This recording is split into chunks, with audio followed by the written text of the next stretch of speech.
मित्रों प्रणाम, जय माता दी। आप सभी को नवरात्रि की, जिसको शरद नवरात्रि कहते हैं, शरद नवरात्रि की बहुत बहुत बधाई एवं शुभकामनाएं। माता रानी आप सभी की कामनाएं पूर्ण करें। आज हम बात करने वाले हैं शरद नवरात्रि पे, इसके व्रत नियम और किस प्रकार से कलश स्थापना करें और इन 9 दिनों में माता को क्या क्या चीज़ें पसंद है। रोज पर डे आप बदल बदल करके कौन से भोग लगा सकते हैं माता को, 9 देवियों को।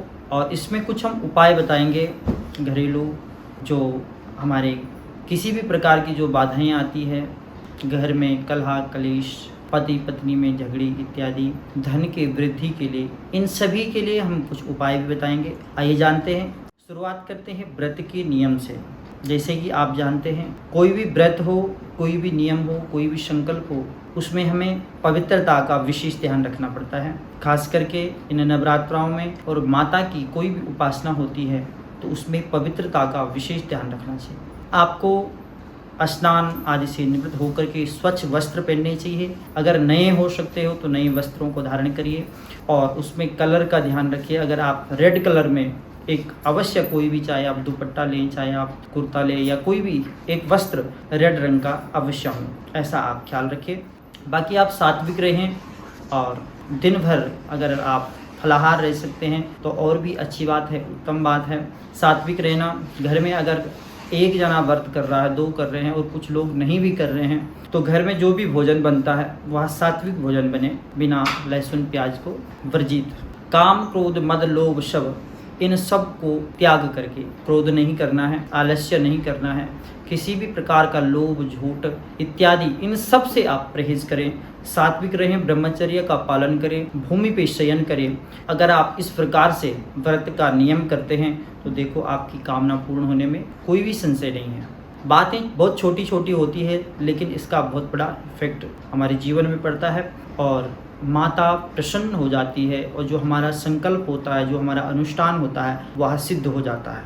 अगर हम कलश स्थापना की बात करते हैं तो आप जैसे 15 अक्टूबर से माता के नवरात्रि शुरू होने जा रहे हैं, तो आपने एक दिन पहले यानी 14 रात्रि के शाम को आपने जो जौ होते हैं उनको भिगा देना चाहिए और प्रातः 15 अक्टूबर की सुबह को आप भूमि पर गौ इत्यादि, गौमूत्र इत्यादि का छिड़काव करें, गंगा जल से छिड़काव करें और भूमि पे ही जो रेत होता है या मिट्टी होता है उसको आप बिछाइए और उसमें फिर उन जौ को बीज दीजिए। माता का स्मरण करिए, माता के नामों का गुणगान करिए। जो भी आपको मंत्र आते हैं आप उस मंत्र का स्मरण करते, मनन करते हुए, माता का ध्यान करते हुए इस प्रकार से उन जौ को बीजना है। और जो कलश होता है, चाहे आपके पास मिट्टी का कलश है, चाहे वह तांबे का कलश है या अन्य धातु का भी आपके पास कलश है, उसको उस मिट्टी के ऊपर, यानी जो आपने एक खेत जैसा एक तैयार कर दिया है, उसके बीचों बीच में कलश को स्थापित कर दीजिए। कलश में जल भर करके पहले गंगा जल डालिए, फिर उसमें आप पानी भर सकते हैं।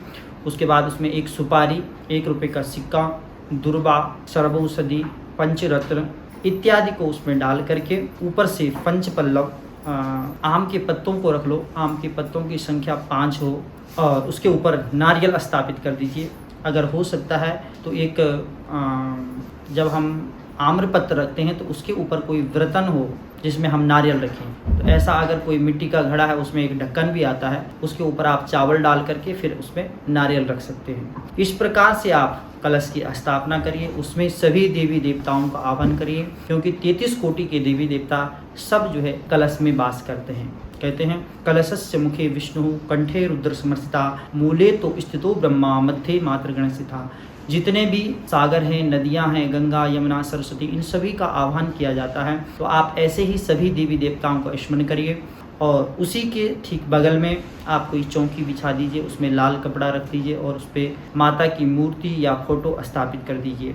वहीं पे आप अगर अखंड दीपक जलाना चाहते हैं तो घी की जोत जलाइए, शुद्ध घी की जोत। तो वह उसका विशेष ध्यान रखना चाहिए कि 9 दिनों तक वह निरंतर जलती रहे, वह निरंतर जलती रहे और उसी में किसी भी प्रकार की कोई हवा इत्यादि वो बुझे ना, ये विशेष ध्यान रखना चाहिए। उसके बाद आप माता का कोई भी पाठ कर सकते हैं। अगर कोई आपको मंत्र जाप करना है या किसी कामना के लिए आपने कोई मंत्र सिद्ध करना है, उस मंत्र का आप माला से जाप कर सकते हैं, चंदन की माला से कर सकते हैं। पाठ में आप दुर्गा स्तोत्र का पाठ करते हैं, दुर्गा सप्तशती का पाठ कर सकते हैं, दुर्गा स्तुति का पाठ कर सकते हैं, दुर्गा चालीसा का पाठ कर सकते हैं। इन पाठों में से कोई भी आप एक पाठ कर सकते हैं, या सारे भी पाठ आपके पास समय है, आपकी श्रद्धा और विश्वास है तो आप सारे भी पाठ कर सकते हैं। अगर हम उपाय की बात करें तो इन 9 दिनों में आपको क्या क्या करना चाहिए, क्या विशेष उपाय आप करें। अगर हम बात करते हैं, कई जो कन्याएं होती हैं उनकी इच्छाएं होती है, ख्वाहिशें होती है कि हमें ऐसा पति होना चाहिए। मनचाहा वर प्राप्ति करने के लिए आपको तृतीया यानी तीसरे नवरात्रि को, पंचमी को, सप्तमी को और नवमी को, इन 4 दिनों में शिव और पार्वती के मंदिर में जाकर के शिव पार्वती का गठजोड़ करना है और माता को सिंदूर लगाना है और ये कामना करके आनी है कि हमें मन चाहा वर, जो भी आपकी कामना है, जैसा आपको वर चाहिए, जो भी वर चाहिए वह हमें प्राप्त हो जाए। बस इतना करके आ जाओ आप तृतीया, पंचमी को और सप्तमी को और नवमी को, इन 4 दिनों में आप देखोगे आपकी मन चाहा वर प्राप्ति के लिए कोई भी उसमें संशय नहीं रहेगा। दूसरा, अगर हम उपाय करते हैं परिवार में सुख समृद्धि के लिए और पति पत्नी के बीच में कोई भी किसी भी प्रकार का कोई अनबन चल रहा हो, उसके लिए आप 9 दिन तक एक माला का जाप करिए। एक माला, इसमें रामायण में एक चौपाई आती है कि सब नर करहें परस्पर प्रीति ही और चले हैं स्वधर्म निरत श्रुति नीति। इस चौपाई का आपने जाप करना है। देखना घर में जो भी कलह कलेश, पति पत्नी के बीच में किसी भी प्रकार का कोई मन मिटाव, वह सब समाप्त हो जाएगा। कोई भी किसी भी प्रकार का द्वेष नहीं रहेगा। घर में सास बहू में या बेटों में, संतान में किसी भी प्रकार का कोई भी मन मिटाव चल रहा है, वह मन मिटाव सब खत्म हो जाएगा अगर आप 9 दिनों तक इस चौपाई का माला से जाप करते हैं। 108 दानों की जो माला होती है उसमें आपने एक माला पर डे करनी है और आप देखोगे इन 9 दिनों में ही उसके बाद आपको इसका फल और जो भी आपको जो चाहते हैं वह वर आपको प्राप्त हो जाएगा। इसमें आपको बाद में अगर कर सकते हो तो इसी चौपाई से आप घी की आहुति द्वारा 9वें दिन हवन भी करा सकते हैं, उसका और भी अच्छा फल, अच्छा रिजल्ट मिलने को देखने को मिलेगा। घर में एक उपाय और भी है, गृह क्लेश के लिए ही है। 9 दिनों तक आप पान के पत्ते पर केसर रख करके माता के आगे रख दीजिए, तो ये भी गृह क्लेश के निवारण के लिए बहुत ही अच्छा और उत्तम। घर में वास्तु दोष इत्यादि उसके लिए यह एक उपाय है। और साथ में उत्तर या पूरब का जो ईशान कोण होता है वहाँ पे आप नवरात्रों में या पहले या दूसरे तीसरे इन नवरात्रों में ही किसी भी दिन आप तुलसी का पौधा स्थापित कर दीजिए उत्तर और पूरब के बीच में जो ईशान कोण बनता है। पैसे की अगर कमी आपको महसूस होती है, हाथ हमेशा टाइट रहता है, तो आप सरसों के तेल का एक जोत जलानी है प्रथम नवरात्रि को और उस जोत के सामने रंगे हुए जो चावल होते हैं जैसे लाल, पीला या हरा, ऐसे रंगे हुए चावल आप 2 ही कलर लीजिए, पीला या लाल। आपने एक जोत जलानी, उसके आगे एक चावल की एक मुट्ठी का ढेरी लगा देना है।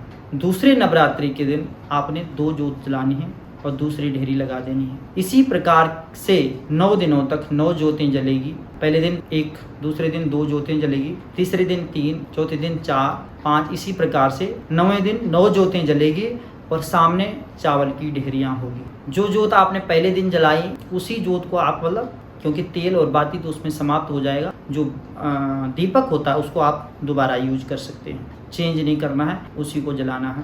इस प्रकार की 9 ढेरियाँ हो गई। साथ में ही प्रथम नवरात्रि को ही आपने एक श्री यंत्र भी लेना है जहाँ पे स्वास्तिक बना करके उसको भी स्थापित कर देना है। बाद में 9वें दिन इन चावलों को, जो ये 9 ढेरियाँ लग गई है, इनको सबको मिक्स कर देना है। अपने जहाँ आप धन धान्य रखते हैं, जहाँ पैसा रखते हैं, जहाँ आप अन्न रखते हैं, वहाँ पे किसी पोटली में आप स्थापित कर दीजिए। आपको 6 महीने में, साल भर में इसका फर्क महसूस हो जाए। अगर हम आगे बात करते हैं कि नवरात्रि से हमें क्या फ़ायदा होता है, क्यों हमें पूजा करनी चाहिए, क्यों हमने माता का जो है स्थापित करना चाहिए, क्यों कलश रखना चाहिए, क्यों अखंड ज्योति जलानी चाहिए। सबसे पहले बात तो यह है कि जितने भी घर में नकारात्मकता जो ऊर्जा होती है वो सब समाप्त हो जाती है और सकारात्मकता का प्रवेश होता है। हमारी जो इष्ट देवता हैं, कुल देवी है, माता रानी है, ये सब प्रसन्न हो जाते हैं। इष्ट कृपा हमें हमेशा महसूस होती रहती है और माता को प्रसन्न करने से हमारी जो भी आपकी कामना होती है वह कामना जिनका विश्वास है अवश्य रूप से पूर्ण रूप से वह भी पूर्ण हो जाती है, उसमें कोई संशय नहीं है।